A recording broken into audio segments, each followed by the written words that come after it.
If you've ever tried to read the book of Amos in the Bible, you know it can be pretty tough. I mean, it is almost entirely focused on doom and judgment. But then, right at the very end, the whole tone just flips to one of incredible hope and restoration. So let's dive into this biblical puzzle. One famous scholar, Julius Wellhausen, he just nailed this jarring shift. He said it was like a book of blood and iron that suddenly ends with lavender and roses. That change is so abrupt, so out of left field, that for a long time, many scholars figured the ending must have been tacked on by someone else later. So that's the big question we're going to tackle in this explainer. How does this prophecy, which is so relentlessly focused on destruction, manage to land on such an overwhelmingly positive note? Is it a contradiction, or is there a deeper logic at play here? To really understand the happy ending, we have to first appreciate just how grim the rest of the book is. So let's look at the case for inescapable judgment, and you'll see exactly why that ending feels like such a shock. So check this out. God completely pulls the rug out from under Israel's sense of specialness. See, they thought their rescue from Egypt made them immune to judgment. But God basically says, you think you're special? I move all nations around. I brought up the Philistines and the Arameans too. You don't get a free pass. It's a total mic drop moment.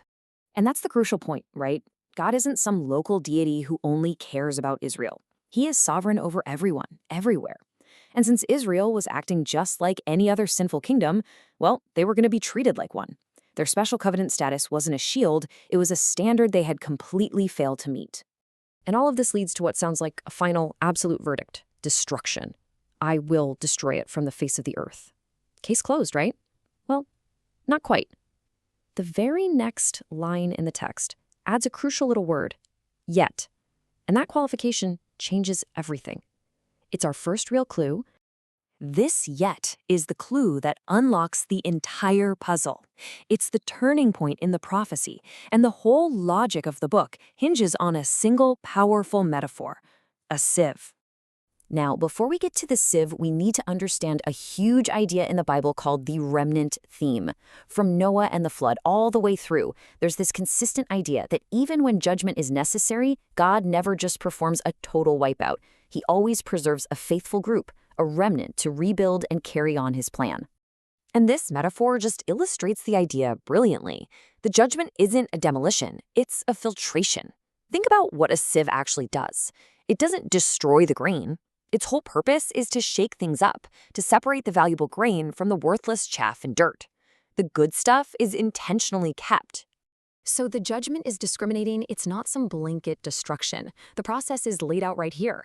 The sinners, the arrogant and complacent, they're the chaff that gets sifted out. But the righteous, the faithful remnant, they are the valuable pebbles or grain that are carefully preserved.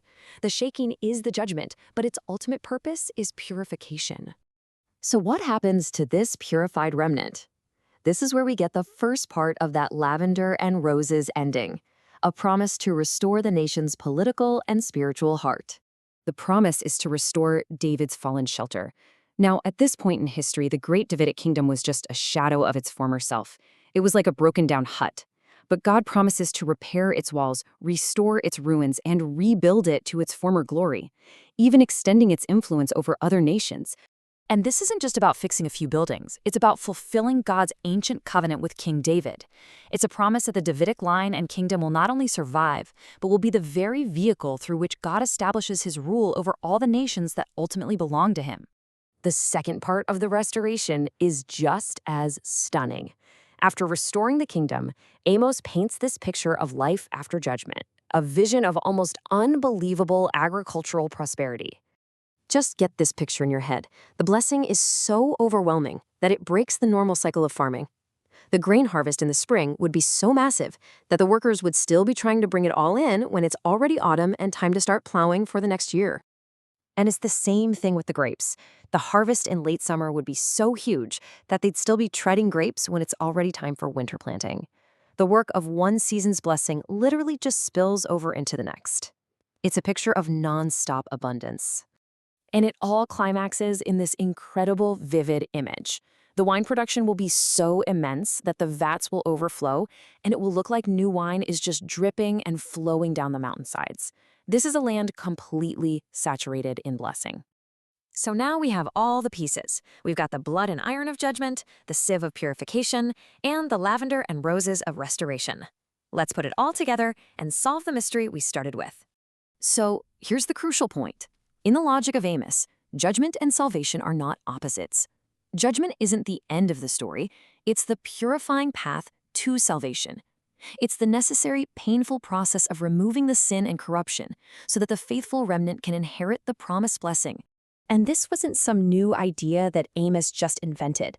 This wasn't a last-minute plot twist.